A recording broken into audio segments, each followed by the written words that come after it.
Hi, and welcome to Pony 401. This is episode 9 for the week of October 19th, 2012. Joining me today are, of course, 4-String. Hello, everyone. And Artfan. Hello. Unfortunately, Funky could not be here today. And again, neither could FusionFox. But you're used to that by now. People are going to start thinking Fusion doesn't exist. Fusion who? Who is that guy? I don't know. Don't tell them that. We don't need them to know yet. Anyway, we got a lot of news to cover this week. Man. Get right down into this. Our quick hits? Is that what we're doing? Yes, our quick hits. Quick hits, my favorite part of the show. We've got to hit it quickly. Yes, that's what you got to do. Yes, that's the point. You got to. So anyway, Lee Tockar, the voice of... You be quiet. Okay. Lee Tockar, the voice of Snips and Stephen Magnet, will join the Brony Thank You Fund to help guide the future operations of the organization. Tockar replaces founding board member Andrew Shanegold, who resigned from his post on the board of directors. I hope I said both those right. A fashion blog called From Head to Toe has posted a how-to segment on makeup for the character of Rainbow Dash. A short video outlines a tutorial made by Jen, the blog's owner.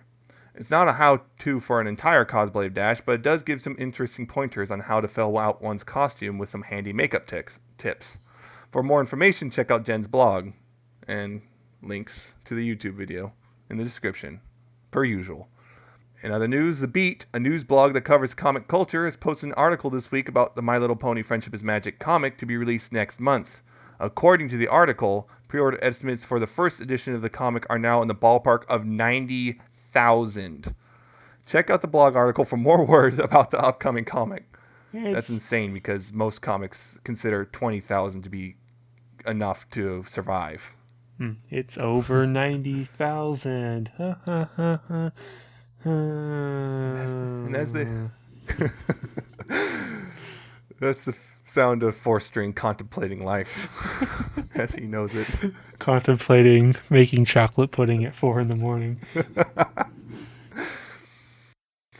Anyway, speaking of the My Little Pony comic, Bobby Curnow of IDW Publishing has revealed an extensive amount of information about the series and where it will be going after the debut issue's release. According to Curnow, the series will be an ongoing monthly with 4-issue story arcs for at least for the initial 8 releases. Sorry about that. He also explained that while the comic will have 32 pages, only about 24 will contain the stories themselves. So, 8 pages of ads? Yeah, and I think they also said that 22 of those pages will be the actual story, and I think 2 pages will be either an epilogue story or like a side story, something like that. So that sounds good. Sounds legit. In other words, for each comic, you're looking at about 22 pages of content that you're probably wanting, and then everything else. And fighting game Bronies will be streaming for a charity this coming Saturday, October 20th. So by the time you listen to this, it might already be happening. The 24-hour stream will be conducted to support children in need. And if you're honestly going to watch all 24 hours, well, that's pretty much as impressive as them playing for 24 hours. Good job. Best of luck to you if you can get through all 24 hours. Way to support those children, bro. Now, following the success of its 2011 event, Equestria Daily is again hosting a Pony Pumpkin Event where participants must create a pony-related pumpkin carving and post it for the website's readers to see. To learn how to submit, visit the link in the podcast description. The deadline to enter is October 27th. So you got, from the time you'll be going to hear this, you'll have about 8 days left. Get working. I feel like the listeners should take a shot every time a word beginning with P came up in that last statement. Oh, boy. The Pony 411 drinking game. It's gonna be. Oh no! It's gonna be. You'll be dead by the end of the podcast. It's gonna be just like every night when I do the or not every night, but every time the presidential stuff comes on. Take a shot every time. Binders full of ponies are mentioned. Anyway, an update on FIM++, a pony-based programming language, is available as per a post on Equestria Daily. There's plenty of information from the project's many collaborators. To check out what's going on, click the link in the podcast description. And John Delancey, of Discord fame in our fandom, is featured in an interview with the Star Trek fan site TrekCore, during which he speaks mainly about his involvement with that show. However, the interview does touch on his inclusion in My Little Pony towards the end. Check out the link in the podcast description to read the entire article. It's a long one. Just saying. Las Pegasus Unicon has announced the Great Ponyland. I don't a music event that I don't know either. A music event that will be going on Friday and Saturday nights, February 22nd and 23rd of the Las Vegas convention. Among those performing are Halas Fass, Tarby, I Be a Brony Rapper, Aviators, Fenning, and Cyril the Wolf. Woohoo. Sounds like fun. Gameloft is creating a pony-themed mobile game, which we touched on before, in which players can create their own very own Ponyville as Twilight Sparkle. Yes! With the help of multiple characters from the show. Speculation is the game will be a sim-style affair with mini-games along the way. Coming to iOS and Android, so be on the lookout for that. You can't own a lock of Daniel Ingram's hair yet. But if you're interested in obtaining personal belongings of the show's staff without resorting to petty theft, FIM's resident songwriter is selling a custom composing desk at which he wrote all the songs featured in seasons 1 through 3. Bidding for the desk ends on October 21st on eBay and has reached $510 as of recording time. Wow. Possibly higher, so actually. that means it's confirmed. There are songs in season 3. Like we didn't already know that. Oh my gosh. Oh my god, we just broke the news. You heard it here Oh first, god. people. New songs in season 3. Pony 411. It's not like there's songs. There's already videos surfaced on the internet. Not at all. Anyway, Equestria LA has yet another addition to its ever-growing lineup. This time it's William Anderson, the show's composer of the non-singing music, who will attend next month's con. Hey Ocean, voice actress Ashley Ball's band, was featured in a recent interview with Canada's CBC Radio. Towards the end of the interview, the band talks about My Little Pony and the movement that's accompanying it. Visit the podcast description for a link to the full interview.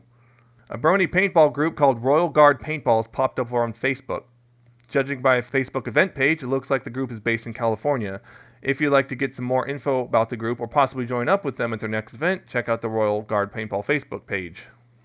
And finally, the folks over at Toy Wiz are looking for a pony. More specifically, a Toy Wiz OC pony. Try to be creative and don't be black and red. The company is running a contest on its Facebook page allowing entrants to create a pony for the Toy Wiz brand. The prizes are credited for Toy Wiz products, with first place earning $100, second place accruing $75, and third scoring $25. Additionally, $25 will be given to younger kids who enter the contest. Check out Toy Wiz's Facebook page for more information on how to enter. And that's the news. Good job. Good. I feel informed now. That was probably the quickest quick hits we've ever done quickly. Which is funny because there was like 15 of them. That didn't feel like 15. I was like, that's it. And see, really? that's how it should be, ladies and gentlemen. We should just be. I am a pro. We gotta be breezing through those. We can't be talking about them because no one wants to hear that. But you ask, there seems to be something missing. What's Namely, missing? New York Comic Con happened. A lot of stuff came out of that, as you probably are well aware of. So, on one of our discussion points this week, we're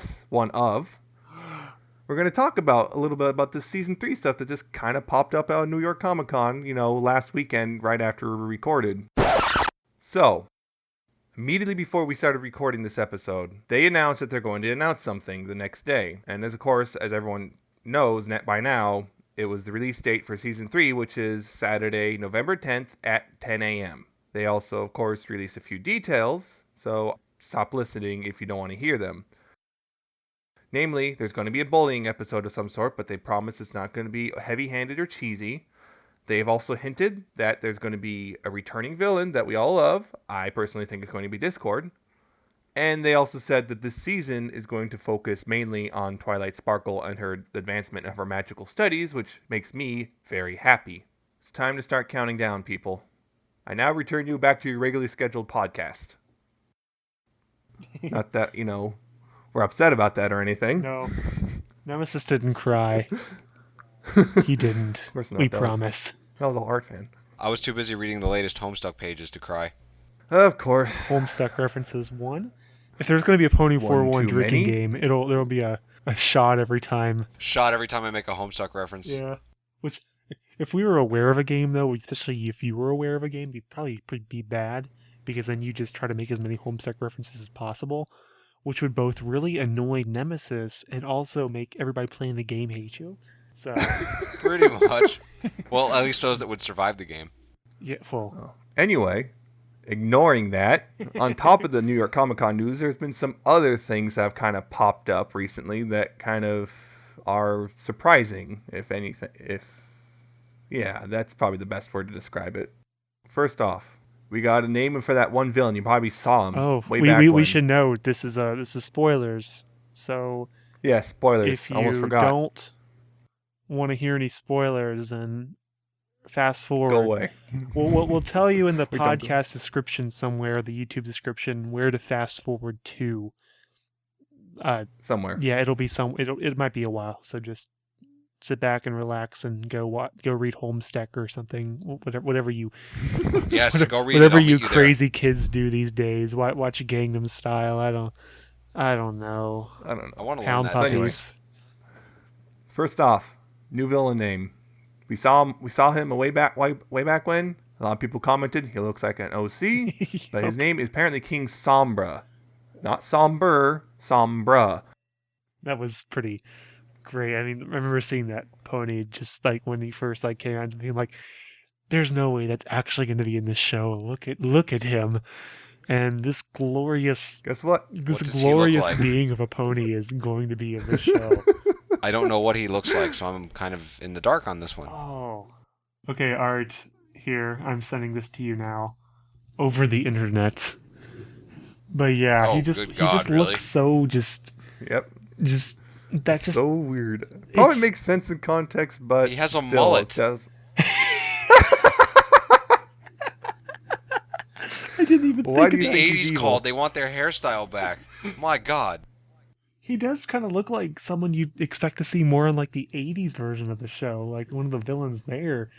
Like this is just like I shall forever call him Metallopony. also he's got fangs. How does he have I mean, I guess Chrysalis did, but they're Yeah. changelings. What this guy's like This guy has a mullet. Maybe he filed Mullet and them. fangs. mullet Weird and combination. scary green. I mean, there's so many colors. It's just like amazing at how many colors. Why is they- there purple? It's just like Yeah. and red and and the craziest silver? thing is like this is just a headshot. We haven't even seen like the rest of his body pretty much. So like it could get even crazier from there. It could, I cannot even deal with One it. shudders to think. Oh, okay, I'd just like to say I'm now officially invested in season 3. Bring it on. I am watching every episode. As long as this guy's in it. Well, he's since you'll be happy then, because it's pretty much confirmed. Well, not officially confirmed, but it's all but confirmed that Discord is coming back in some way, shape, or form. Yes. Which we Yes, talked about that's again correct. before. Again before, that made sense. which definitely makes sense since like John Delancey was saying that he was back recording voices for the show. Right. And no one knew. Was like, oh, is it for, Discord, for someone else? Who knows? And I guess it's probably confirms it's for Discord. Well, once you meet And of Q course- for the first time, he never leaves you alone. He always comes back to make more mischief. And of course, as we know, the show is going to the Crystal Empire, but it looks like we might also go see other places. Not sure. Yeah, It's possible. I think it was mentioned, probably not for this season, but I know in the panel that I believe it was Megan McCarthy and who's the other one? Was it Wooten? I forget who it was. I feel bad now because I don't remember who it was. I know Megan McCarthy was one of them. They expressed Yeah. interest, I know, in going to maybe the Griffin Kingdom for one thing. Yep. It looks like there's definitely a lot of world building here, which is really cool.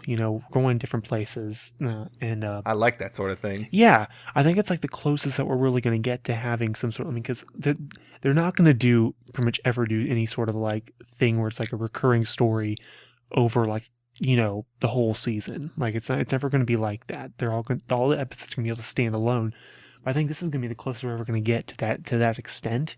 Like we got this whole world building thing so here. So we have all those tools at our disposal. So it's not like it's just like a small, tiny, like, just Ponyville, which will be good for this season and maybe future seasons. Like maybe we're getting outside of Ponyville. It looks like we're not going to be always just there.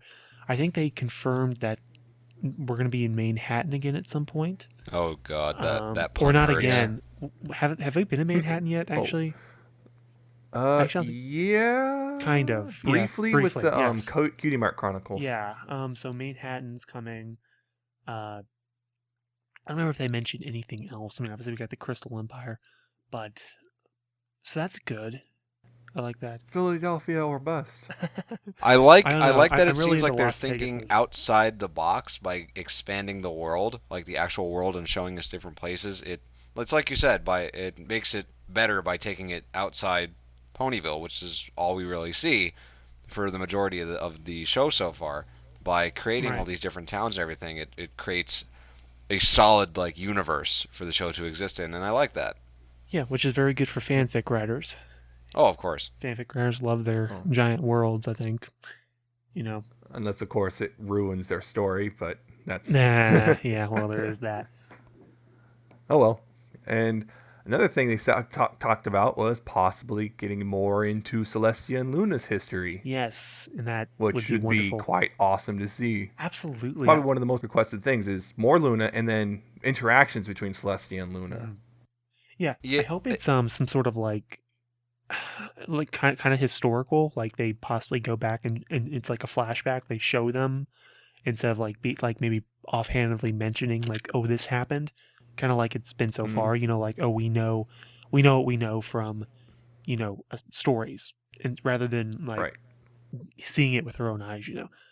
So I love like an episode like that where like they kind of go back and actually show, maybe not like a whole episode where they show the whole thing, but I mean I'm still really interested in how Luna became Nightmare Moon to begin with. Indeed. I think a lot of people are, and there's a lot of different interpretations from her like using magic to make herself become that. There was like the idea of like kind of like a symbiotic thing, kind of like the um Venom, in Spider-Man, like that type of thing, like where like another being kind of like fed off that, and you know, there's a lot of ways it could go. So I would love to kind of get a final, like, this is what happened, this is how it happened. and it'll all result in another one episode Luna cameo, nothing more. You Possibly. be quiet. Well, I would love to It's see not her like back. it's not like a trouble of getting their voice actress. I mean, come on. Yeah, right. Tabitha St. Th- Germain. th- that's still one of my things I'm most salty about from the season 2 finale, was how little she was used, but she was there. And I remember when I was doing the watch, like when I was watching it with some of the Ohio Bronies at our party, like everybody like just like cheered. Well, a lot of people cheered when It's Luna like, oh my Luna! god, yeah, Luna. But like she, like And then she she's appears gone. at the end. She's like, hello every pony. Did I miss anything, or like something like that? And I was just like, really? I think those are just supposed to be a joke. Just yeah, it's like yeah, she pretty much didn't appear at all ever since Lunar Eclipse. But Yeah. At least they didn't kill her I think off. Well, I wouldn't expect the show that would to. have been annoying if they never ever mentioned her again after the first 2 episodes. You mean kind of like Trixie so far? Which of course has also been hinted. She's also been hinted at coming back. Oh, So has she? I didn't hear that part. oh yeah, that was way not this recently, but way back when Okay. there's the leaked images, and there was one of them was Trixie with some sort of emblem that looked a lot like King Sombra. So it's like, Oh my god. See, that'd be so amazing. I think if Trixie comes back in this 2-part, because I remember so many people thinking. I think I mentioned on the show before, that we all thought like that Chrysalis was actually like Trixie, because there was a couple instances in the season 2 finale where Cadence whatever like made some like faces that were very reminiscent of Trixie, but then again, the more you think about it, you're plus like, the same voice actress. yeah, but then the more you think about it, you're like, well, actually, a lot of them make those faces. That's not necessarily a thing, but like Yeah. at the time, it's just like, oh my god, what if it's Trixie? So it would be Oh cool to see my her back. God. I mean, I mentioned it before. I think I mentioned it at length in the episode when we talked about what we wanted to see in season 3, episode 4 or 5 or whatever it was. But that'd be cool. Like maybe she's like a part of this whole Sombra thing. Indeed, like as in she's the bad guy's dragon, which if you don't know what that means, that's like the number one, the Mhm. person who the bad guy sends off to fight It, the hero. yeah, it's definitely very interesting, we don't know much about the storyline, but what we do know, like, it's correct me if I'm wrong here, but I'm just going off this kind of what I remember. But like, I guess the Crystal Empire, like these ponies have been like either asleep or just like gone, disappeared for Imprisoned or like a something 1,000 like Luna. years, you know, and like it just makes you Yeah. wonder what brought this, like how they reappear, what brought this about, and where does Sombra come into this? Like, was he like banished and he came back, or like how did that work?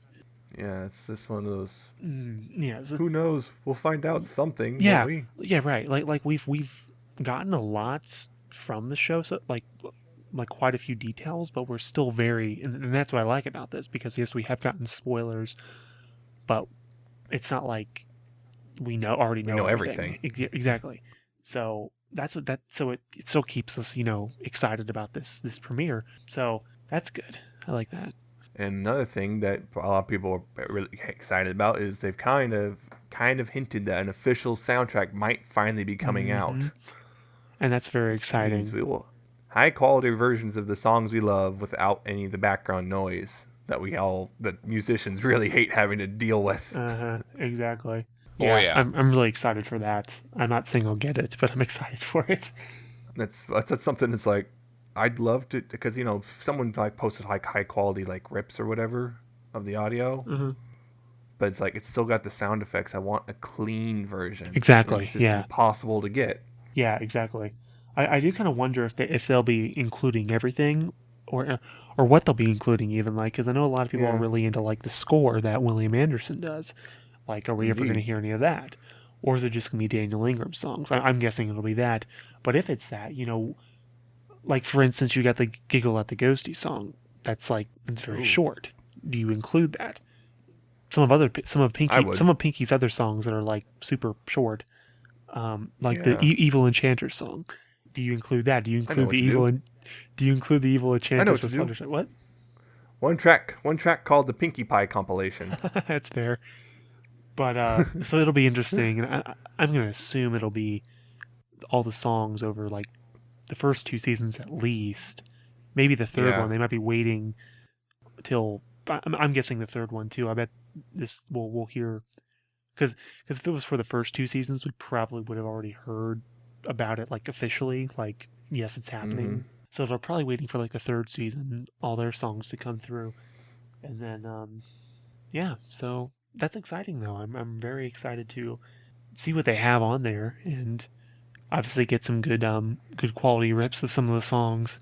One thing you talked about was, having, it's probably going to be just Daniel Ingram, but what would be cool is if they also like had like a special version, like maybe limited numbers, with a second disc of just the background music. That would be pretty cool. I mean, just a little bonus, just, because we're probably the type of people who would buy it. Would be the absolutely. Bronies, not the... We'd be like, I'll pay an extra $10 for that. I'll do it. Yeah, exactly. It's kind of like how, going back briefly to the comic that we mentioned in Quick Hits, how they're like, they want to like gauge it to make sure that they have enough like interest. It's like, and then they're even like saying, I think, we expect it to go down to about 20,000 sold, per issue. That wasn't what they're expecting there. 20,000 is what's in the comic industry. You need about 20,000 I think though buyers per I think issue. what they said was that I think what he said in the interview was that he said they expect it to go down to about 20,000. Eventually. After this whole first. And I'm like, you know what? If we've already got these 90,000 right now, I'm probably going to go up, because we still got like another month, half a month. Well, you also got to remember that this 90,000 right now is also because a lot of people are buying multiple covers. Very good point also. Because there's like, I can't remember, there's like, I think they now have like 10 different covers or something like that. It's crazy. Yeah, more, that is a very good point that I forgot about. Point is, like, we'll buy stuff. Just put it out there, and we'll buy things. Will buy things. Just let us. It's like, we'll they're finally releasing those high quality vinyl figures. We'll even buy like peach flavored wipes. Just give them to us, and we'll buy them. Peach flavored. I meant peach smelling, or is it peach flavored? I forget now. No, it's peach smell. Because why would you eat wipes? It's a great question that I can't answer. You guys truly have lost control of your lives, haven't you? Not yet. Shut up, Mr. Holmes. Actually, yes. I'm just kidding. Anyway, speaking of the music we were talking about, all the songs they've shown so far from season 3 are from the first episode. So they've shown what, I two think or two. Yeah, two songs? Yeah, there's there's the Twilight song, yes, and then there's the the Crystal song about Ponies. helping the Crystal Ponies. Yes. So, well, so obviously that makes sense. The Crystal Ponies one was going to be in there, but then Yeah, the makes sense. Twilight song's inclusion, that definitely adds an interesting dynamic to the show that or the Indeed. episode rather, that we haven't really seen yet in terms of the clip that we've seen.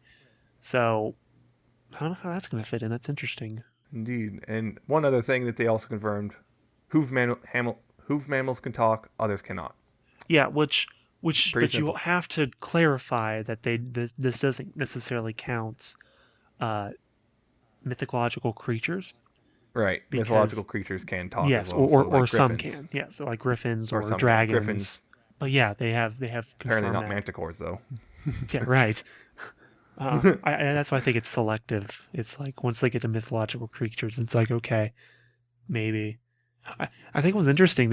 I think they mentioned in the panel something about like one of the characters they wanted to possibly use, but they didn't.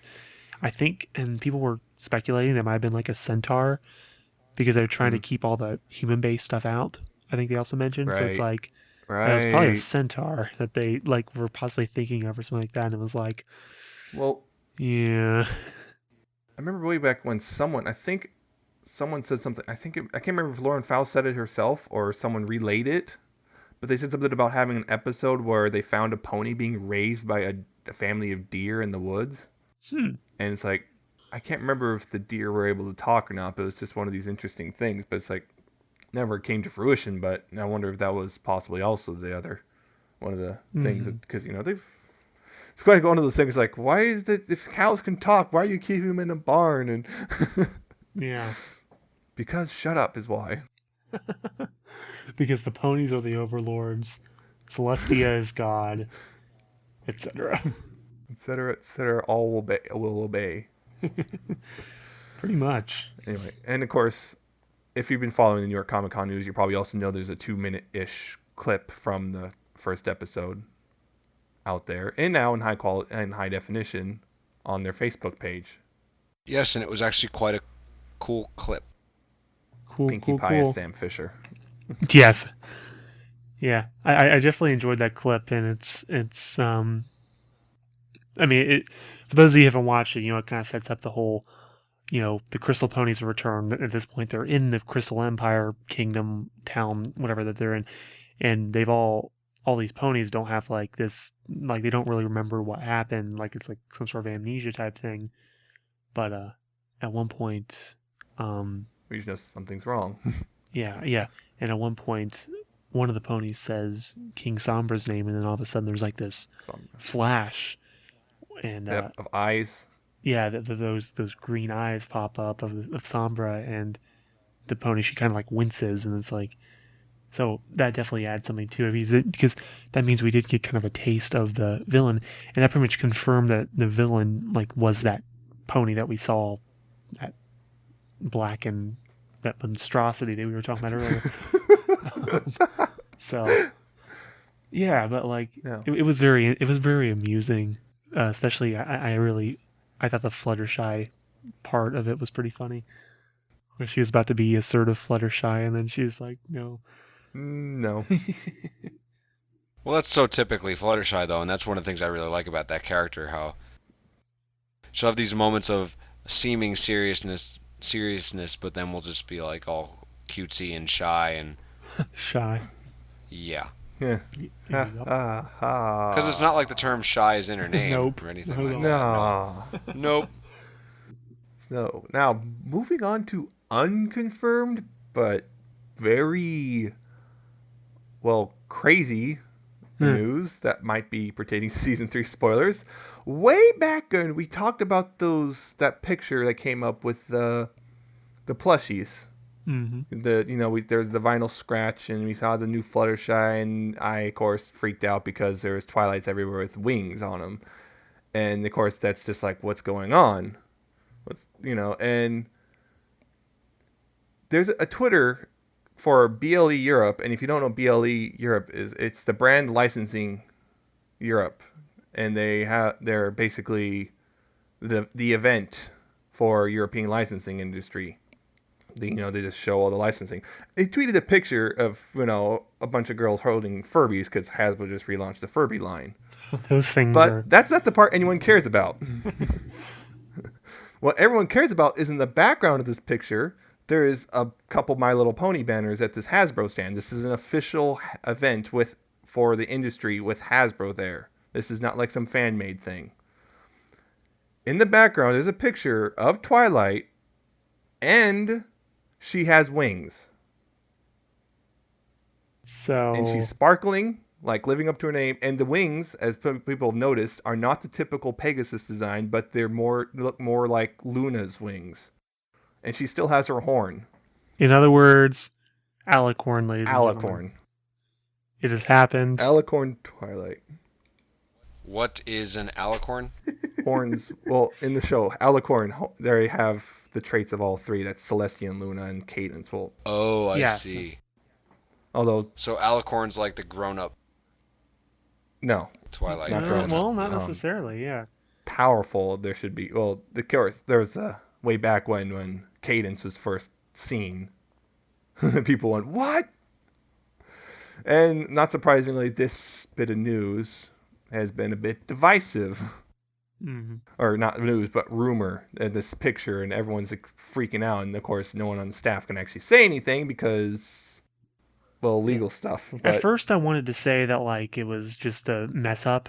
I mean, yes, it's an official Hasbro thing. That still someone could have screwed up.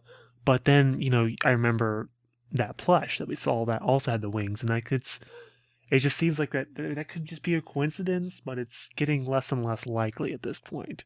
So yeah, there was 2 plushies in that picture. Remember, 2 of them at least had wings I saw.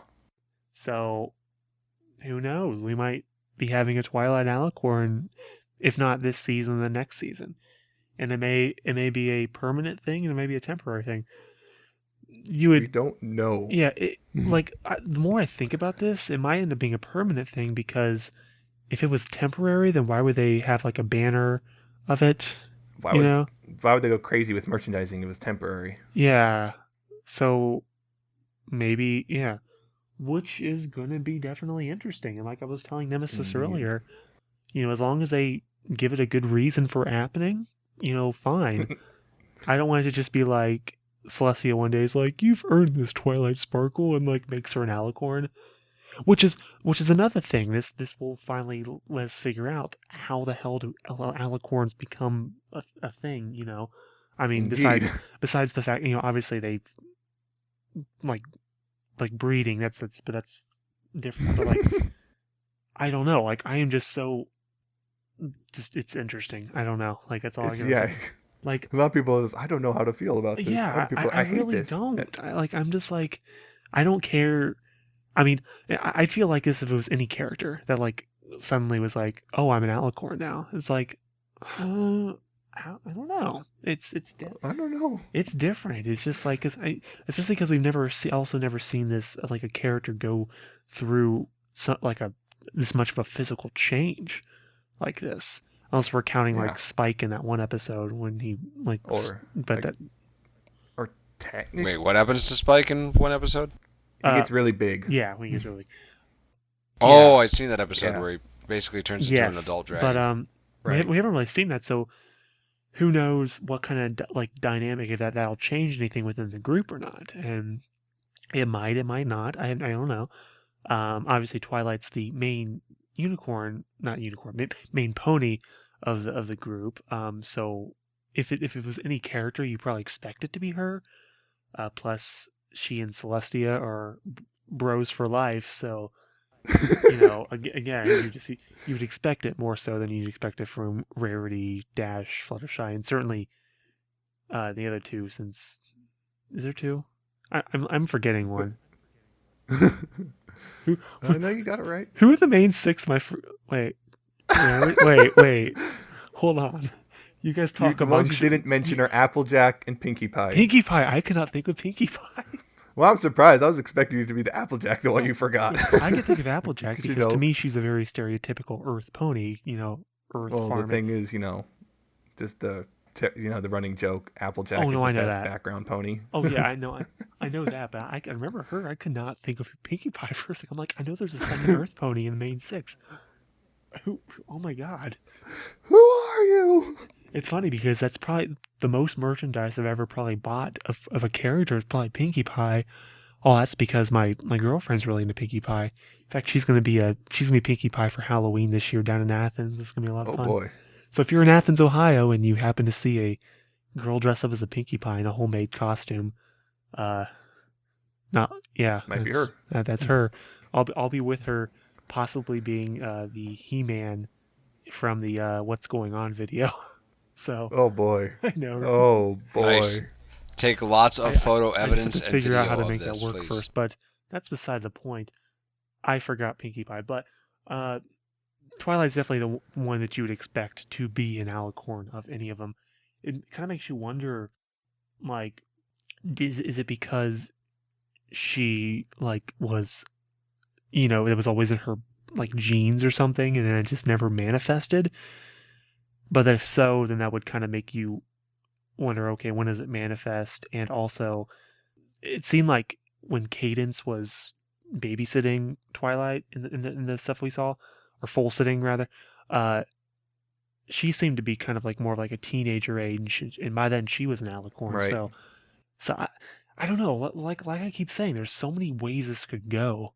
If this is a thing at all, this may not be a thing at all. It may truly just be 2 different mix-ups.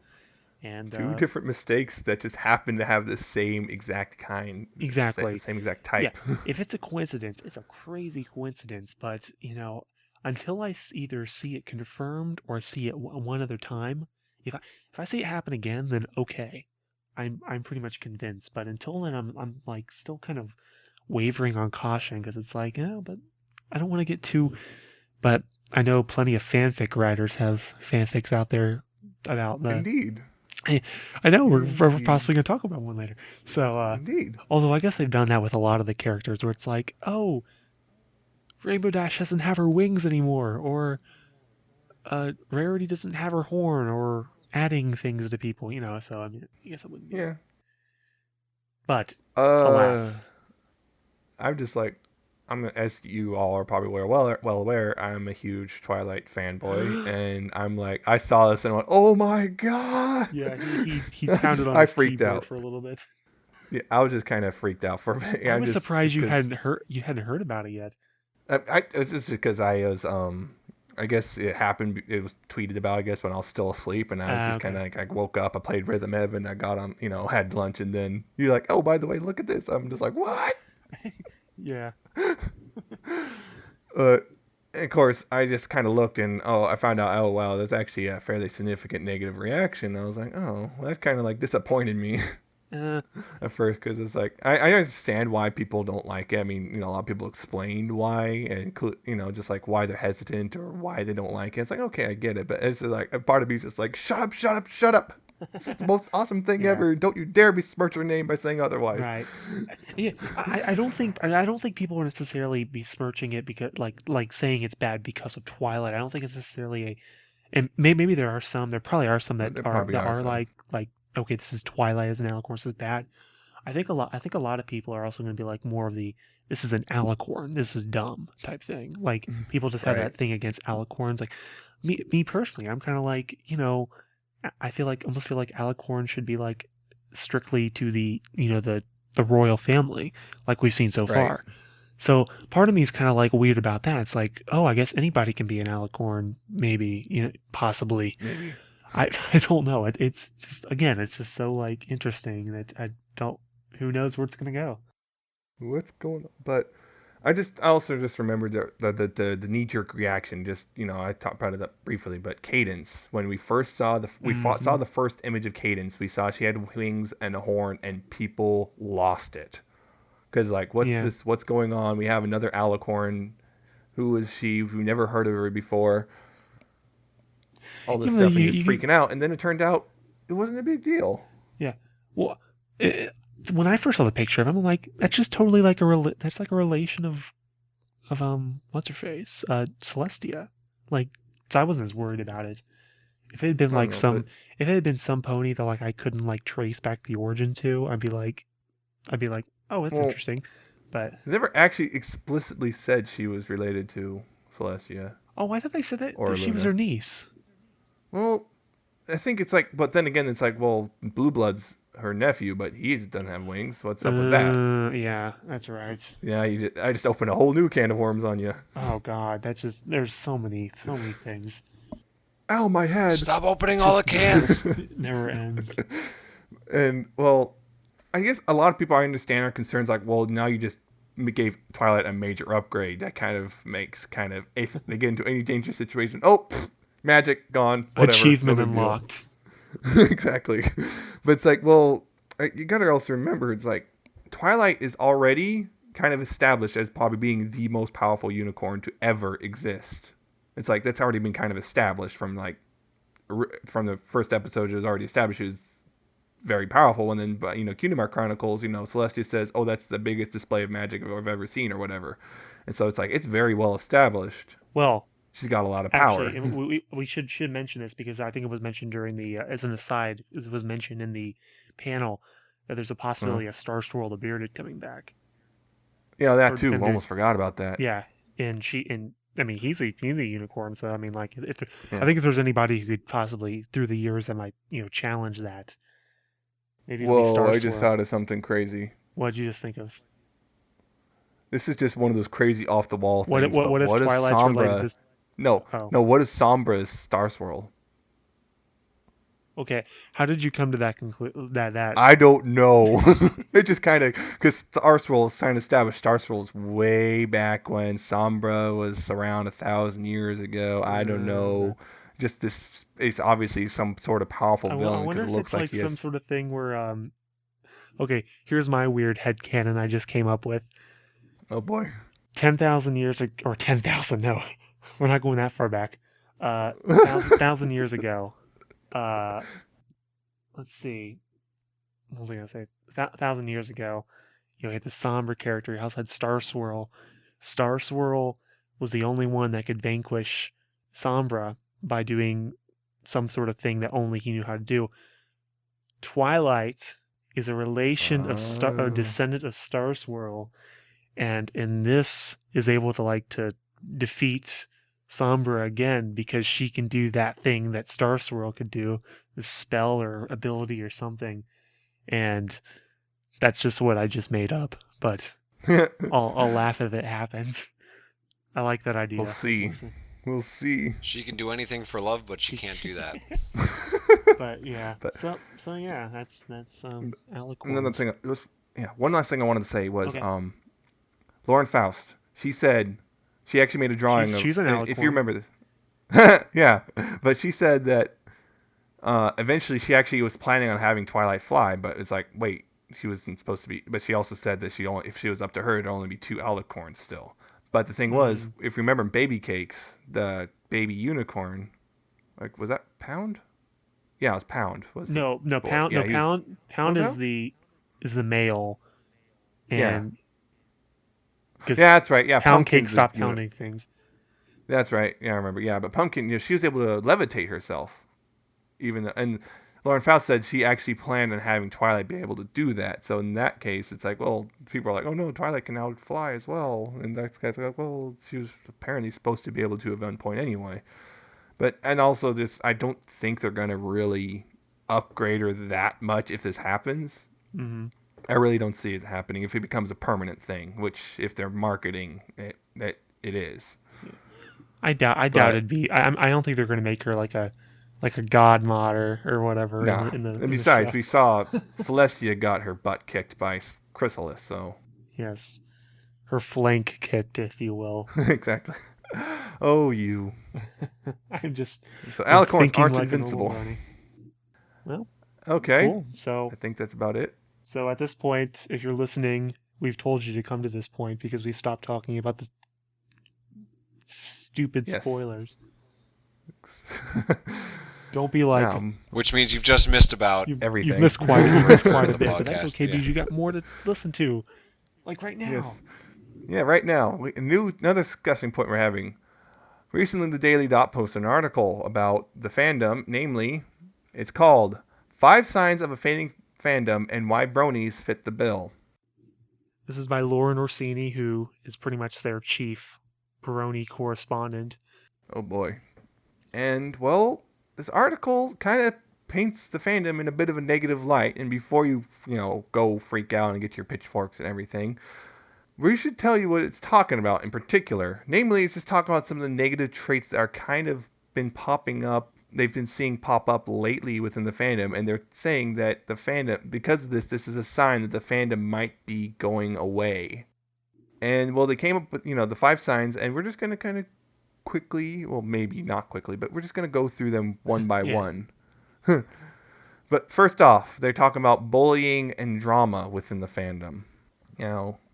If you don't know, there's been, a couple stories lately and about, some crazy stuff going on within the fandom between various fans. And of course they also talk about where you can see it, like the Prejudice's Magic Tumblr, which I had a fun little encounter with before. Brony Horror Stories, Sane MLP fans, and so on.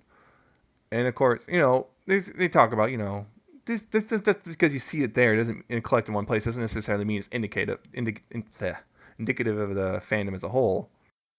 It's just kind of like they're just kind of noting this is happening with a lot lately, including also, Purple Tinker. If you've ever heard her, you probably know quite a bit already. What say you? Well, on number 1, there's definitely been a lot more of it more recently than there had been, or at least that was coming to light. And obviously the big one being I think the biggest one, and they mention it in this article again, is the Purple Tinker versus Candlelight Gardens ordeal. And, save the details because if you're listening, you probably already know it because you've heard about it like a million times.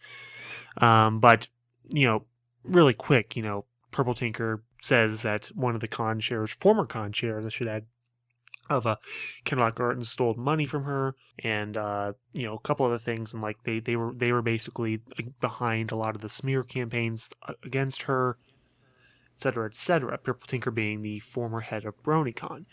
So I will say though that there has been a lot more drama. Bullying, that's a little different. I don't think there's been that much bullying that I've been seeing. At least certainly not from Brony to Brony. That has not really been a thing. Drama, yeah, there's too much of it, honestly. And I'll say this now, and a lot of people have said this, and a lot of people say, oh, you're wrong. You say, stop saying this. Everyone says it. And I'll say it anyway, though, because this is really my philosophy on the whole thing. It's My Little Pony. It's a show about ponies. This is what this whole show is founded on. Is not pretty much drama free, and if it is drama, it's things like, all the ponies are not coming to Pinkie Pie's party because they're throwing a party for her birthday or whatever. Yeah, that's it. It's occasionally the show has its own Discord. Point is though, it just seems like that wouldn't be the type of fandom that would be breeding all that, but it is, and you can have your own speculation as to why that is. But the point is, it just doesn't seem necessary.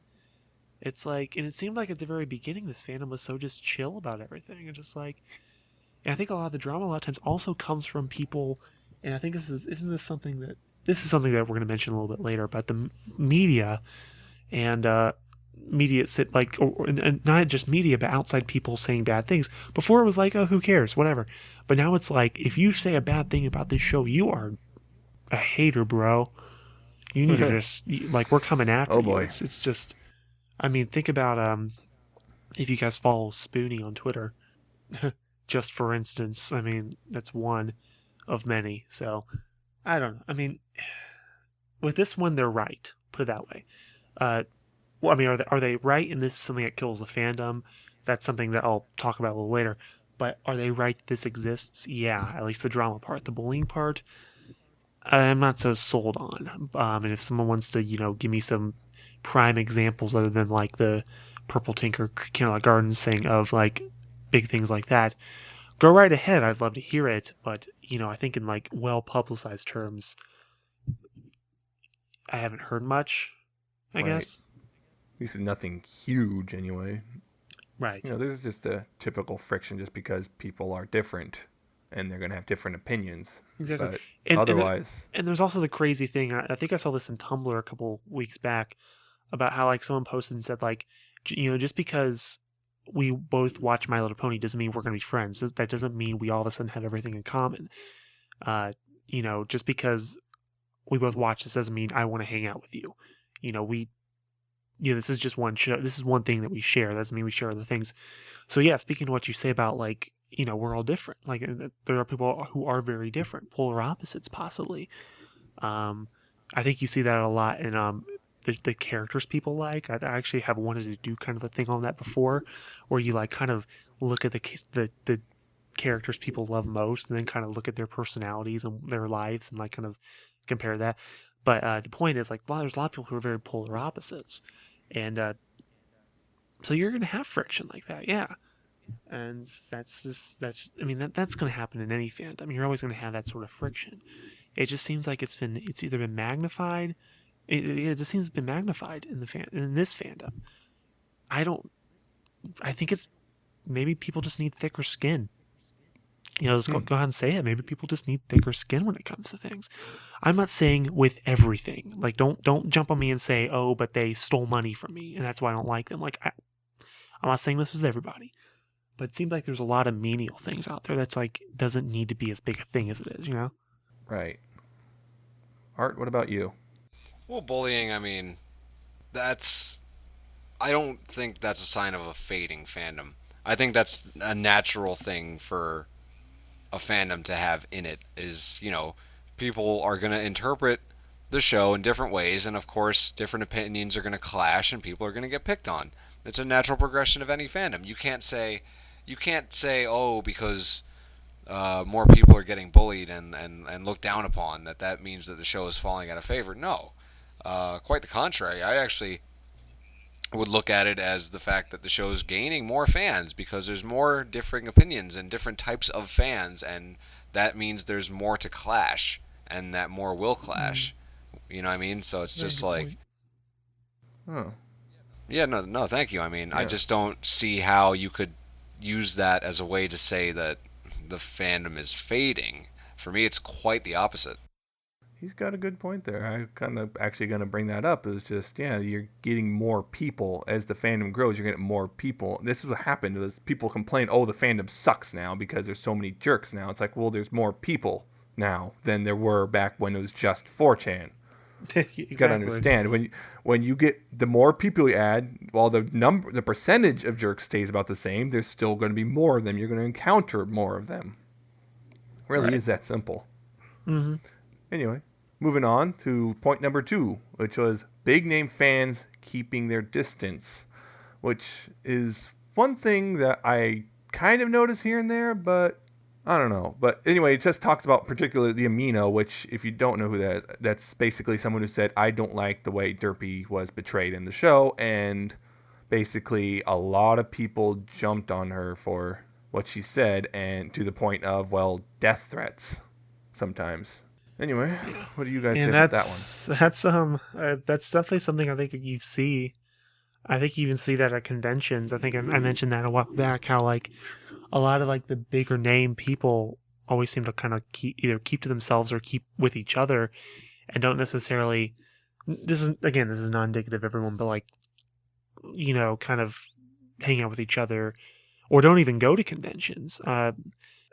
Number 2 is definitely something that does happen, and I don't really think that's something that's indicative of a fading fandom, though, because as long as the other people are still involved, things still going to grow, and as long as these people are still involved with the fandom, then it's like whatever. But I really can't think of too many big name people in the fandom that have like left. I'm sure there are some. There's always going to be some, but I can't think of too many. you know. Right. So that one I think is a bad thing, and I have seen it kind of to an extent at conventions mainly, but if they even go to conventions. But that one, number 2, I don't really think of as much, you know. Of these 5, I was just kind of like, I don't know, it's a thing, whatever. Yeah. Anything to add, Art? Not really so much with this. I think Four Strings got it pretty well covered. I agree with more or less all his points. There's not too much I can add. Right. I just want to say sometimes you get a very loud but small group of people who kind of take things a little too far and upset someone, which sometimes is justified that, yeah, they're just being jerks. But other times it's just, I don't know. Sometimes it feels like sometimes when people leave the fandom, I've seen this, they're kind of being, well, childish. I don't want to paint everyone who does that like that, but there have been a couple instances where I saw someone say, I'm done with this, I'm out. And it's like, you see what led up to it, and you're like, that's kind of like saying, I'm taking my ball and going home. Mm-hmm. But absolutely. Whatever. But that's I think it's from an something outside to observation. I think it's actually something to kind of keep in mind with this whole thing. A lot of times, a lot of the drama that is brought up is actually between, like, you know, just like small factions of people. It doesn't even affect the entire fandom. So a lot of times, like, you know, we have this drama, and maybe it's well publicized for whatever reason, whether it's a person who is just very well known in the fandom and is therefore loud, and you hear what that person's saying quite easily, or whatever. But like a lot of times, it's not even, you know, a whole. It's not like the whole fandom is like affected and is like warring about this or something. It's just like a small group of people. I don't think there's been any drama that has really, you know, polarized the entire fandom. Not yet, and I hope there never is. So you could say the derpy thing was... The derpy thing is about as close as we've had. But even then, I don't think that was really a big deal, in the sense that there was only a very small amount of people who were vehemently against it. And everybody else was like, either a lot of people just didn't care. It was like, it's just a character, you know.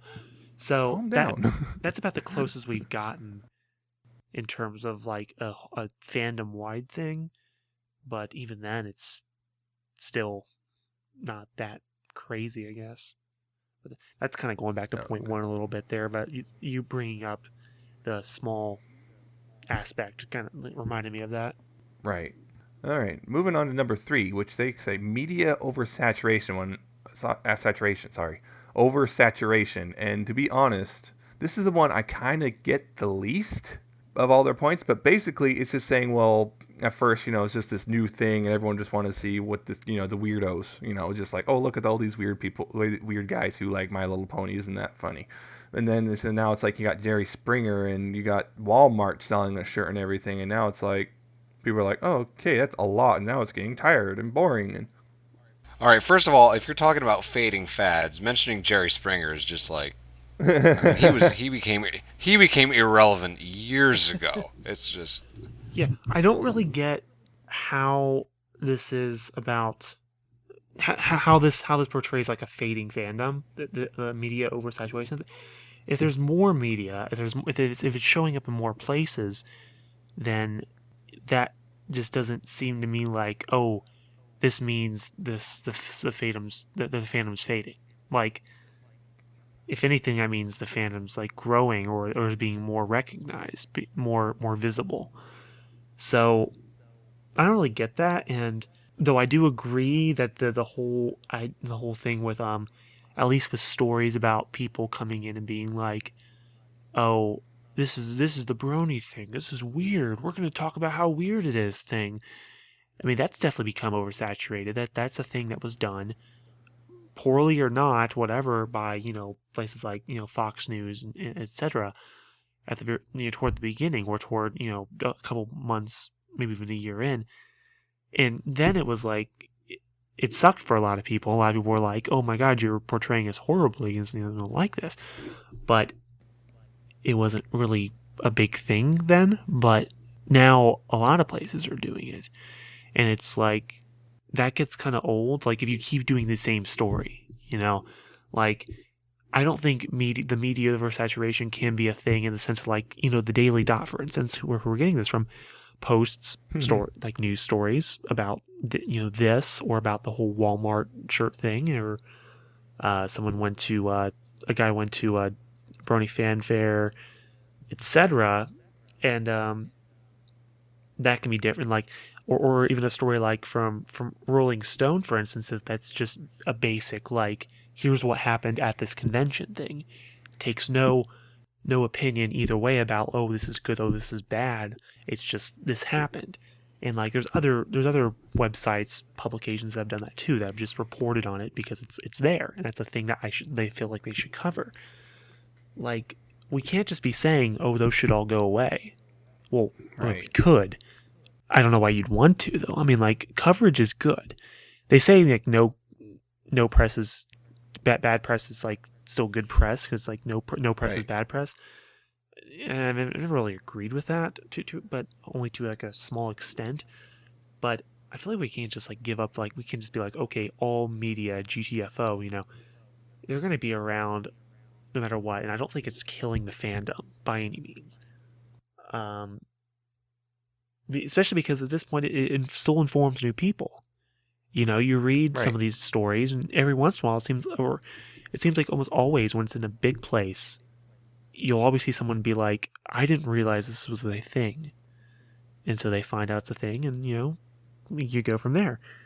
So if anything, I think, more media coverage brings it up. The only thing that I could see it like deterring fans is when something like Jerry Springer or whatever portrays it in a bad light, and then people are like embarrassed about it. Yeah, but Springer portrays everything in a bad light. That's how he gets his ratings. Oh no, that's what everybody said when it happened. That wasn't like a issue, but that's just one example. But like, of the other negative portrayals, it's like, okay, yeah, it's negative, but and then that's why a lot of people are like, I'm getting out of this because I don't want, the people to see this and be like, oh, I'm that, whatever. That's the one way I can see it being like a deterrent.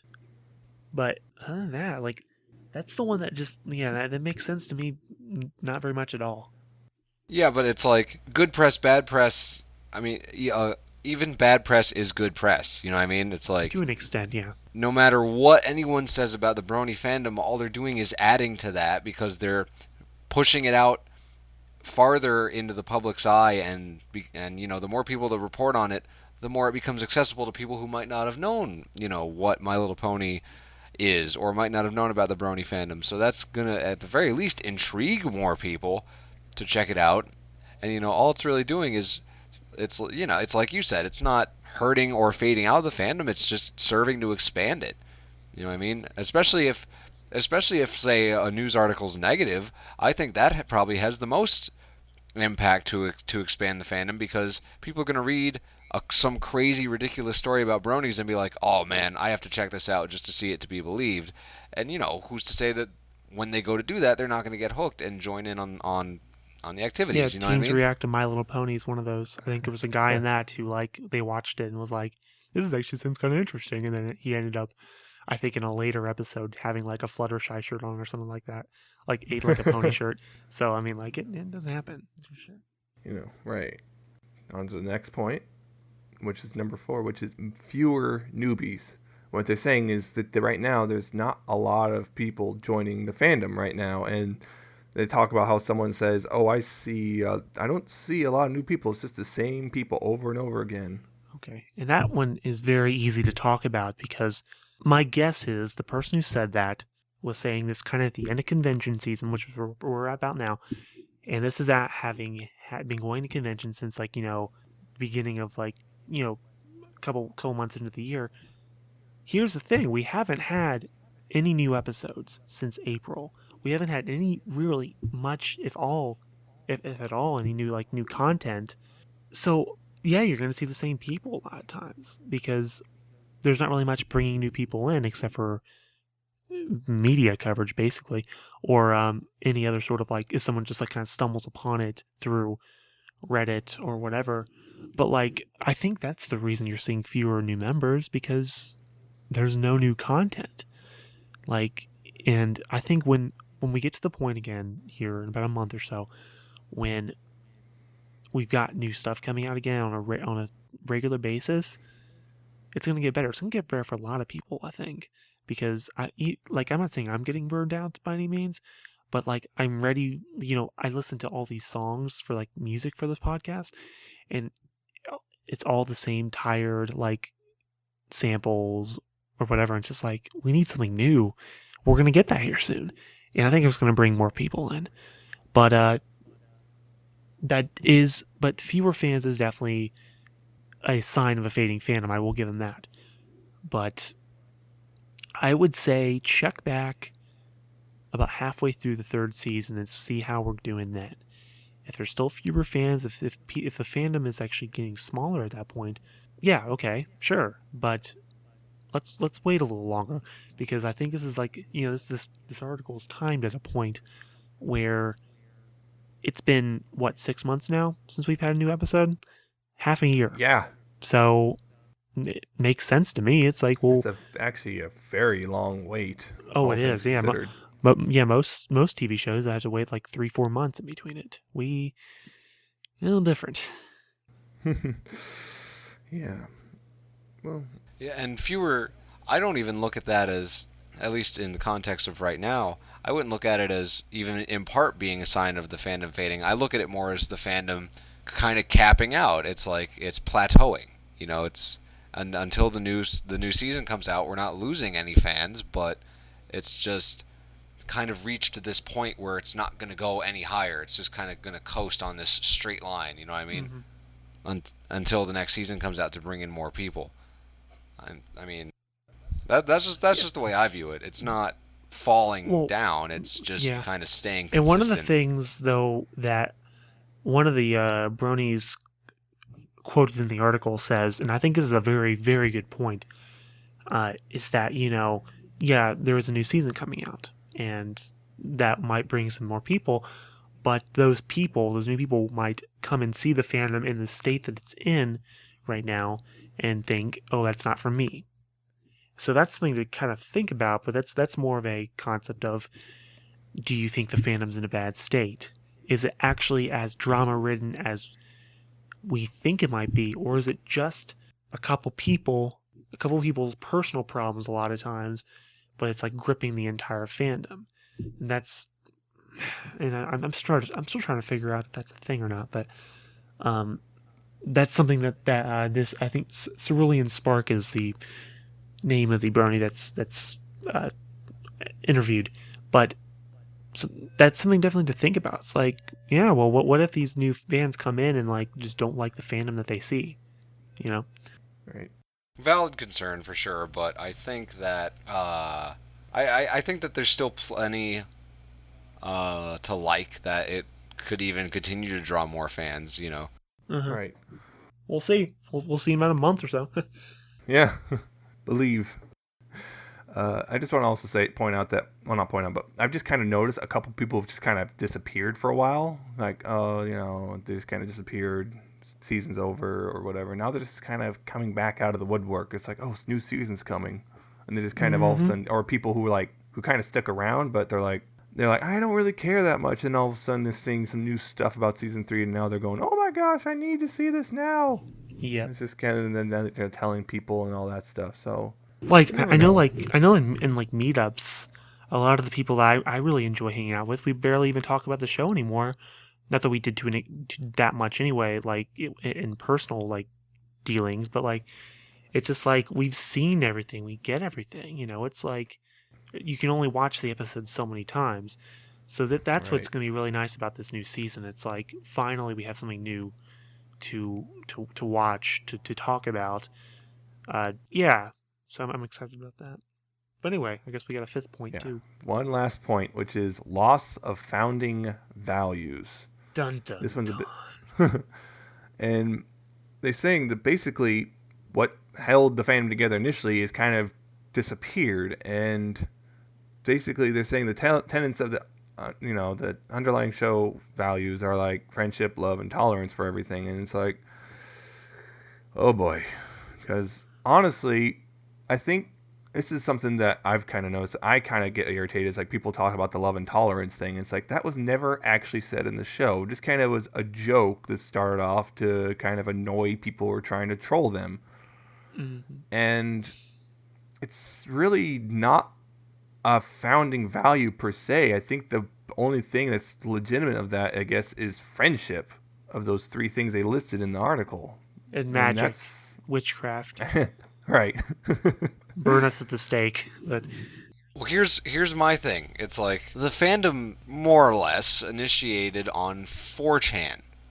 4chan, which is notorious for not necessarily being for basically being the trolls of the internet. It's like 4chan doesn't always promote friendship and unity and all that. So it's like were the fandom's founding values very strong to begin with? I mean when I read something like loss of founding values, I just have this visual of like some great person's going to step up and be like 407 ponies ago or it's just like it's like no, I don't think there's anything truly noble behind it. It's just like any other fandom.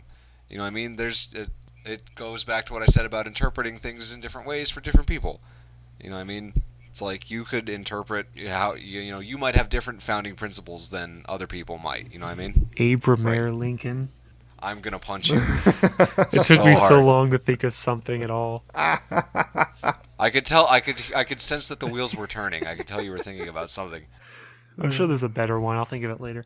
But this one's definitely something that that again is not really I think a sign of a declining fandom necessarily, but it could be for this show or for this fandom, and definitely the friendship thing, and then the love and tolerance thing, whether or not it's expressed in the show necessarily. I think it was definitely a defining thing in the fandom to begin with. It was definitely something that was there because everybody was like, "Oh, love and tolerance," which some people were probably saying that kind of tongue in cheek, but some people were legitimately serious about it. And I think you saw a lot more of that back in the day, back in the day,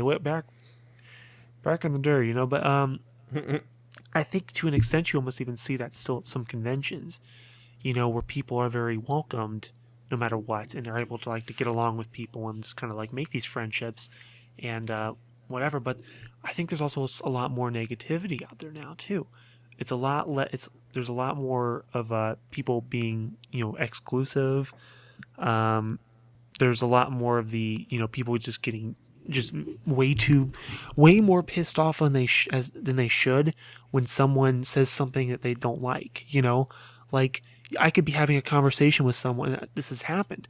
I had we were having a conversation. We're like, who's your favorite ponies? And I'm like, oh god, this conversation. Okay, fine. And you talk about it, and you say something, and then that person's like, oh my god, I hate you now because you like this character. It's like, why? That's going against, that's certainly going against the values of the show, because the values of the show certainly aren't hate or dislike even, It's just these are the same people who will be like, oh, love and tolerance, but then they'll be like, oh, but you like this character, we can't be friends. It's just it happens so often, where we have all this weird negativity about stuff like that. Or about when there's outside people saying, "Oh, I don't get this show," and people freak out. It's sometimes people don't get the show. I mean, yeah, us three here, we have a friend who's tried to watch the show. He just doesn't. He's just it's just not for me. We're not getting on him about it. We're not trying to convert him like some people are.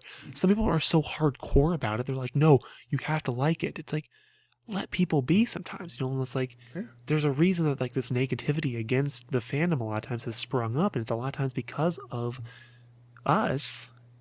And this might be kind of getting off track here, but we need to remember that it's all this whole this whole friendship thing. And it's people are different. People are going to have different values, different viewpoints. You just got to accept them. Please accept them. You don't have to, but if we want this fandom to, I think, be where it should be, that's what we got to do. And not seeing a lot of that right now. It's gotten progressively worse as the show's gone on.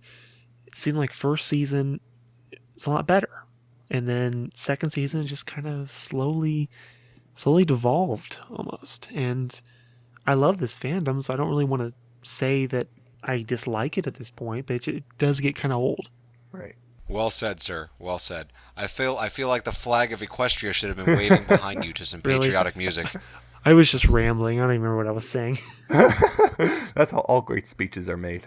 That's right. But I just remember way back when, you know, someone tried to tell me, that's, you know, I was talking about games with someone, and they're just like, oh, I love Final Fantasy VII. I'm like, I never really liked that game ever. And then he tried to basically he tried to tell me that because I don't like Final Fantasy VII, I'm not really a gamer. I'm like, that's stupid. It's not my thing. I don't like it. I tried it. I don't like the gameplay. I don't like the story. I don't like anything about it. But no, you're trying to tell me that because I don't like it, I'm not good or something. Yeah, it's like, right.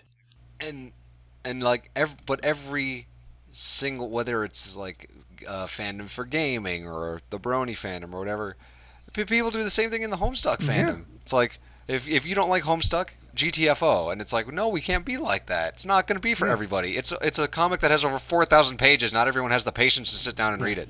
Yeah, and it's like I actually. Oh, God, sorry. The Call of Duty versus Halo thing. People are so. I've seen so many flame wars on the internet about Call of Duty and Halo. It's like, it's okay not to like one. Don't yell at me. Or it's okay for me to like both even. Don't yell at me just because my opinion is different than yours. Just because I don't like that particular part, don't yell at me because it's different. Yeah. It's about tolerance. It's just like, if you It's can't... about love as well. Is love in bloom. God, I feel like we've gone back to the 60s. Well, kind of in a way, this fandom is very much reminiscent of that. I would say. Well, at least it was. Or in theory, it should be. But, you know, then again, who's to say it should be? But I guess it's... I would enjoy it. Just saying. I mean, maybe tolerance isn't the best word to use. Maybe respecting others. That's better. Yeah. Respecting others' likes and opinions without, you know, just because you could even hate something somebody else likes with a passion, but you just have to show respect for the fact that they like it and they might not be into what you like. You know what I mean? Like bondage. I mean, because we're all the same at the end of the day. We're all really passionate about something. Like bondage. Would you stop that? We all know what's on 4 Strings' mind. Always. Peanut butter? Bondage. Oh God, what a terrible combination. Peanut butter and bondage. Peanut bond. Okay. Peanut bondage. Okay. You're talking about, the earlier Forcing was talking about the whole, you like that pony, I can't like you, I hate you now. It's like, well, I've kind of frequently ragged on Rainbow Dash before, but one of my best friends, his favorite pony is Rainbow Dash. I don't hate him. He's still my best friend. It's exactly, yeah. But there are people out there who are like legitimately like, oh my God, how can you? It's just like, it's just a character in a show, guys. It's okay. It's like, here's a prime example. I know I've said this, in jest many times on this podcast, but I don't consider myself a brony, and really, yet I'm here on this podcast because these guys are my friends, and I can respect that they're passionate about this show. I might not be as passionate as them, but there's things about the show I can relate to and like. You know what I mean? And I could still discuss it with them on an equal playing field because we all have a respect for each other. Right. You know what I mean? And it's just like, I'm sure they respect just as much that I'm, like for me, I'm just as passionate about Homestuck as they are about Ponies, and there's that mutual respect there that, hey, we're both passionate about these two different things and we can discuss them civilly, you know what I mean, as mature people. Really quick, because I said I'd do this on Twitter, I wanted to I asked kind of like this question to the people that follow me, and what do you think about this article?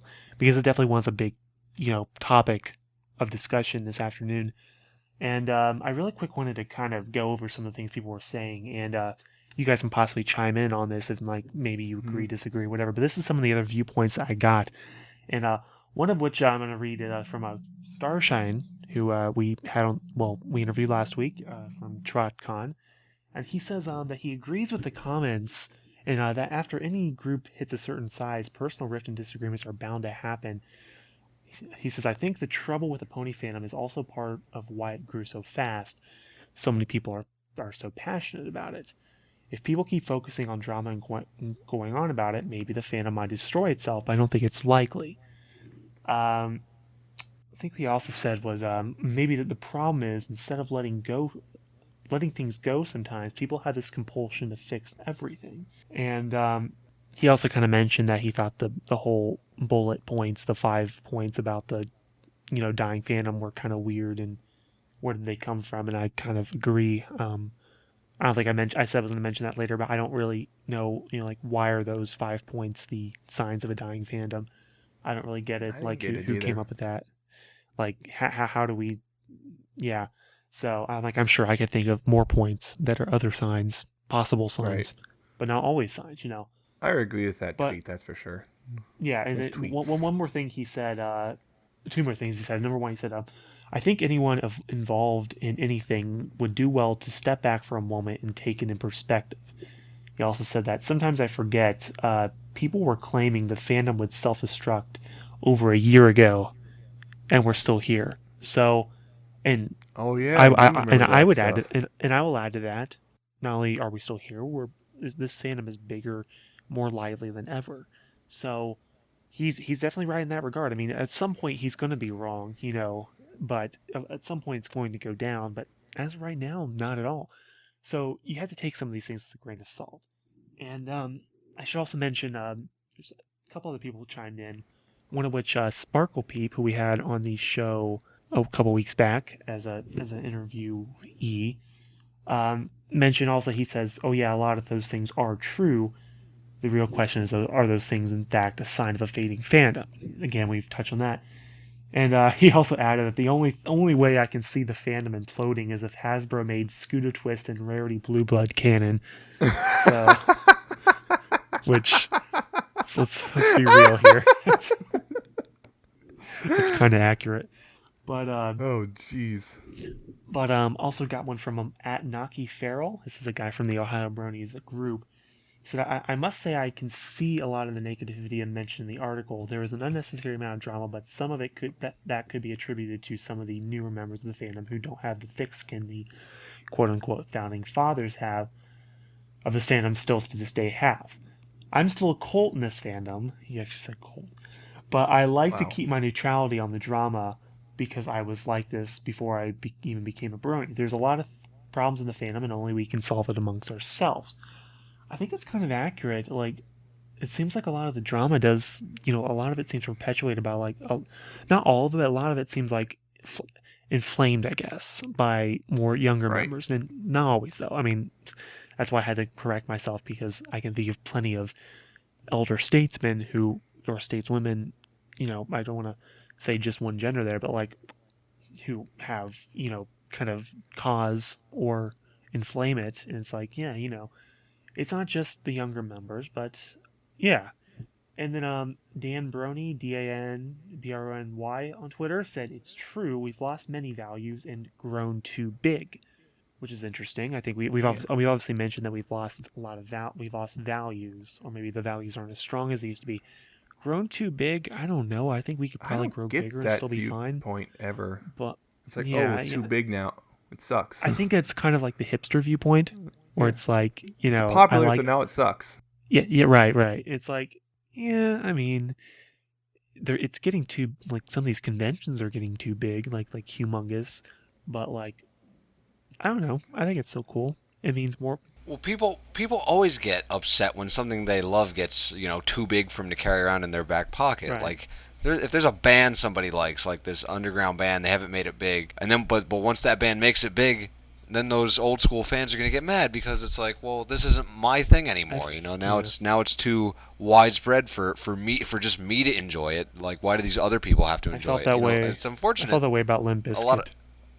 I felt that huh? way about Limp Bizkit. It's just like, God, they're so big Dear now. God, I no. can't even. But yeah, you're correct there. Two last ones here. Jida Wolf. I always say that wrong. Uh, on Twitter also mentioned that it's the fandom is definitely struggling to adapt to explosive growth, which is kind of what Starshine said as well.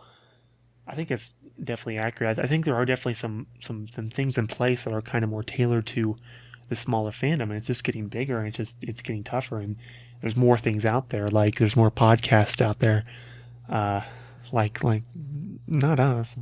By the way, we're totally the best. Yeah, but he's right in that guard. And finally, Jake Well, who his Twitter handle, I'm just gonna spell it because you'll see why. It's NWIIKYAMM. Says that I'd say that while a lot of these facts indeed happen and are true, I doubt that's a sign of fading fandom. It would take something huge to make the fandom fade away. A lot has happened this year. Indeed, it goes to show how this fandom is growing. I don't know. I just copied and pasted. It isn't small as it has grown, and so many things are indeed taking place. The possibility of this fandom fading is rather tiny.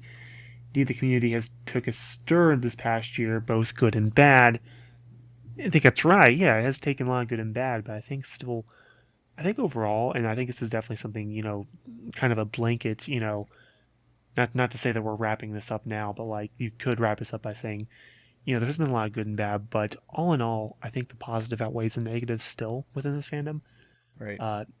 It may not be as easy to find it anymore as it used to be. Like there might be certain aspects of the fandom that you used to find joy in that now you just can't because of whatever. And you just have to find it elsewhere. And I think all in all, when it all comes down to it, we can gather on Saturdays and watch, this show. And at the very least, you can find positivity out of that. And I think at the end, that's really all that matters is that, because as long as that's still here and that's still good and you're getting joy out of that, cool, awesome, So, right. But yeah, that's all the responses I got on Twitter. And thank you to those people who did chime in. If I had thought about doing that beforehand, before like 2 hours before the podcast, I would have tried to work in the comments a little easier, like during the discussion, but I didn't remember what a lot of people said and I had to kind of read back. So, but yeah, that was cool. I think we should do that again sometime. Right. A little more well planned out, but No, we do it by the seat of our pants. No planning. That's pretty much how every episode's gone so far. Yeah. That's how the best things are created. Right. I guess we've kind of exhausted that discussion. We have gone on for a very long time. Yeah, We so still I guess have we other should things. finally move on to fan content. Yes, no interview this week, but No interview. But I should note that we should have an interview next week with Inky Notebook of the Traveling Pony Museum. And if I'm wrong on that, if you go to the next episode, if you're listening to this now and then you go to the next one, and I'm wrong, I apologize. But the plan is, and her and I have both talked about it, we should have that next week. So the reason we didn't do it this week because this podcast is a little long, and I didn't want to add that in there too. So If 4-string is wrong, please send all your hate mail to FusionFox's Twitter page. Please. FusionFox at what is it? co.uk. I forget his actual email address. Darn it. Oh, man. But, yeah. So He's our PR fan content. guy. Yes, we have it. Music. Oh, we're starting with music this week. Okay. Yeah, sure. Everybody out there listening gets to hear more of me talk. I apologize. We don't have art. We don't have art to start with. We do not because, have art this well, week. No funky. Because we have an art. What do you mean? I'm As I right say, we here. have an art, You but don't we count. have a- Oh. Okay, so yes, music for this week. And if you're listening for the first time, we usually do this every week, and we try to highlight some of the stuff that's happened this week in terms of fan content. For this week for music, I've got 4 different songs, and I'll say, first of all, that was a lot tougher to wade through all the songs this week because I get a lot of my stuff from Requestory Daily, some of it from subscriptions, but I try to get the stuff that I miss through EqD, and they've started posting more music on the site, which can be good, and that, you discover more things, but then again, there's also the whole aspect of, oh my god, That's a it's lot. taking forever to get to the stuff that I really want to feature on this show because I try to listen to everything. I don't want to miss anybody. So, that being said, I did find 4 songs this week. The first song I want to touch on is a song called In the Skies, and it's by Blue Nose Reindeer, who many of you may know because he is a more well-known member of the music community.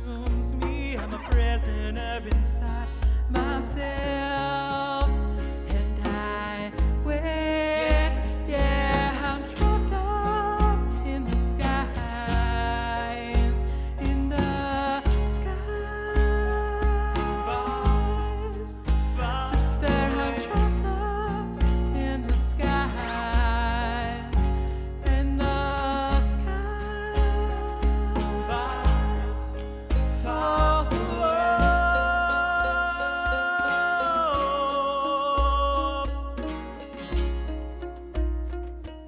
chose this song because I'm not saying this has never been done before. I'm pretty sure this has been done before, but this is the first time I think we featured on the podcast.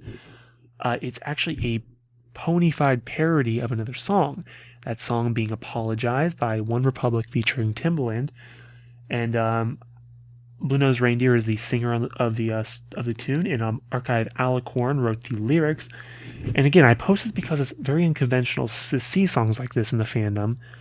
This whole, it follows the general tune and whatever of an original song, but then it's set with like pony lyrics. And as the original is a fairly moody, slow tempo song, the fact that this song is about Luna's moon banishment it very much fits because it's slow, it's kind of again moody, and I think it definitely fits the whole Luna being banished, her being sad, whatever. So it does make sense. It definitely makes sense to use that song, and I think the vocals are mostly pretty good too. Which is, again, to be expected from Blue Nose Reindeer. Hasn't really done too many missteps at this point. So, all in all, a very good song. It would be a great song, I think, or I would consider it a great song if it was just like made from scratch. But the fact that it's like a parody, and I'm very familiar with the original, I'm like, yeah, okay, this is good. This is cool. To me, the best part about it is definitely the vocal and the fact that the lyrics fit the original song's tempo, mood, as much as it does. So that's song number 1. Song number 2 is a song entitled Snow Sweet, and it's by Wandering Artist.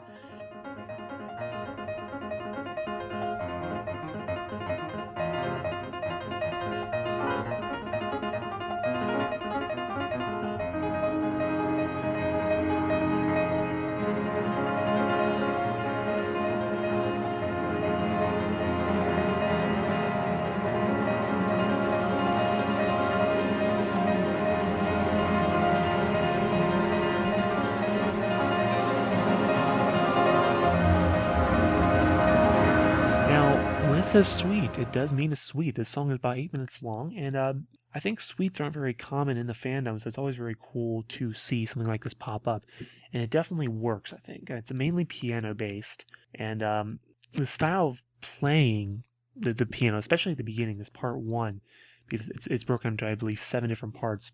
It definitely has like a snow-like feel to it. And that's definitely the whole idea behind this. It has different like kind of stages of snow. You have like snowfall, first snow, a snowstorm, this and that. And altogether, the arrangement's very whimsical, and I think it's definitely experimental too. And that's something that was said in the YouTube description, that yes, it is this experimental song, but it's altogether very whimsical. And it's put together very well too. Like, there's 7 different parts, and they're all, have their own kind of feel to them, but they're all definitely very tied together. It's not like, you have this part, and then all of a sudden you have this part, and this part just does not seem to fit with that part at all. And definitely, I would say check the piano playing on part 3, which is called Snowstorm, and then part 4, which is Hypnosis, definitely stays true to its name, because it's definitely a very hypnotic arrangement, and I really enjoy that. So that's Snow Sweet, our second song for this week. The third song is called Painkiller. It's by Gato Paint.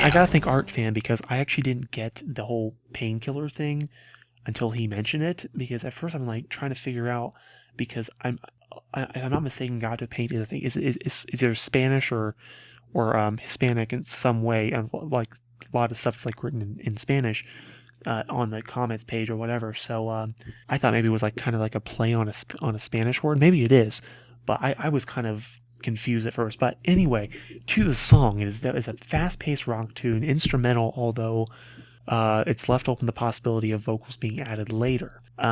Everything flows together pretty well, and I especially like the tone of the guitars and the drum sound, as well as like kind of the keyboards that flit in and out every once in a while, that kind of has an out of control feel to it. Like it's because kind of feels like it's kind of barreling along, and when that keyboard hits, like it especially just has like this, again, this out of control feeling to it that is really interesting. And the song is I'm guessing, well, by the name, it's a Pinky song. I think it's supposed to be kind of like the Pinky that we know from Party of One, the whole, kind of slightly insane Pinky. So that's Painkiller.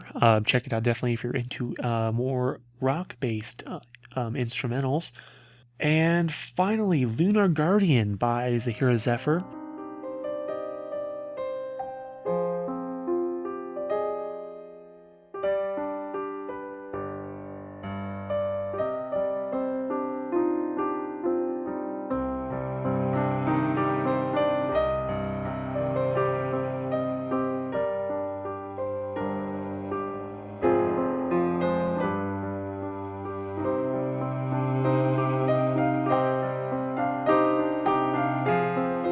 This is another pleasant instrumental, and if you listen to this podcast, Austin, you know I'm very into instrumentals as long as they're done right. And all the ones this week I'd say are definitely done right. Again, if you put a piano-based song with strings behind it, I'm probably going to love it. And the cool thing about this song is that it's open to interpretation, too. It's not necessarily... It's a song about Luna, but it's not necessarily about Luna's banishment like we hear a lot, like earlier. It's not necessarily about her relationship with Celestia or anything else. Like, you can definitely take it as you will, or at least that's the interpretation I got, which is to say no interpretation. It was just kind of like, it's about Luna, take it as you will. But again, it's a very slow tune, but, has a great string backing to a just, I think, beautiful piano harmony. This is the last song I listened to for the week. And this was after I had told Nemesis that, like, oh my God, so many songs this week, and I've only found like 3 songs I was like really excited about. And then I found this song, and I'm like, oh, cool. Save the best for last. Okay, maybe not exactly the best for last out of these 4. I'm not going to rate them, but yeah, so that is, again, Lunar Guardian by Zahira Zephyr, and that is the music for the week. I hope you enjoyed it and found some good songs to add to your MP3 player or something. So yeah. That's the music. Yay. Do we have a fanfic this We week? do have a fanfic this week. Oh, man. Yeah, it's called Ascend by XTSGX, which, although he does something I really hate with with his name, but I still kind of like this story. It's do we kind of fit with something we talked about, sort of, I guess. Not sort of, we did. Yeah, but Twilight becomes an alicorn, which has been it's a common thing in the fan fiction community and fan art as well, but it's just kind of become a cliche, sort of. But this fic, what it does, it's a little bit different, not a whole lot, but it kind of is willing to poke fun at the fact that, yeah, this kind of story is a cliche. It's poking fun at itself and other things. It even talks about tropes and whatnot. If you don't know what a trope is, well, TV tropes, go there and then leave 5 hours later not knowing what happened. Yeah, exactly. But, yeah. If it's just, tropes are basically then... just kind of common things in media, just kind of, it's not necessarily bad, but it's just a common like plot device or character or whatever. But anyway, it just kind of starts off as Twilight wakes up, she has wings. Basically panic ensues, like she is wont to do when something is, well, not going the way she planned. But it's not finished, which is kind of a risk talking about it, but I'm not going to I'm not just going to dismiss the story just because it's not finished yet. It's got 2 chapters so far. He looks like he's planning on doing it, keeping it updated regularly. So just check it out. Make your decision. You might, if you don't like this kind of story, you probably won't like this one. But if you're like me, you like Twilight, you probably enjoy this as well. It feels like she's pretty much in character. Maybe taken a little bit to more of an extreme just for the sake of being funny. Mm-hmm. It's a good story so far. I definitely enjoyed it. It's very dialogue based. Yes. There's a lot of dialogue, which I'm into that, so it's all good for me. But there's definitely a lot of cliches in there too. It definitely knows how it can poke fun at itself. That's pretty cool. Yeah. Poke phone. It can poke the phone. Who is phone? Who was phone? Who was phone? Yeah, good indeed. pick. Awesome stuff. I'll be following along. Yeah, so Next. yeah, hopefully it doesn't wind up like a lot of these. I've noticed a couple of these, they start, they go a couple chapters, they don't know where to go, and this just fizzles out. Yep. That sounds like every fan fiction I've ever tried to write. Ah, yes. How could we forget Sonic vs. Metallica? Not versus. It was a collaboration. Right. Oh, yeah, of it's true. course. It was a collaboration. They collaborated against the evil people. Yeah, and coincidentally, look for my Pony meets Metallica crossover coming soon to fanfiction near You've been you. saying that for a while, and you've never done it. Exactly. The file exists on my computer. I just don't have the time or the will to make fanfiction. Right. If you say Okay, so. well, that wraps up our fan fiction segment, which means we're done. Oh Show's no! over. Goodbye. Yeah, show's And- finally end it towards there. the end. That's almost 2 hours long.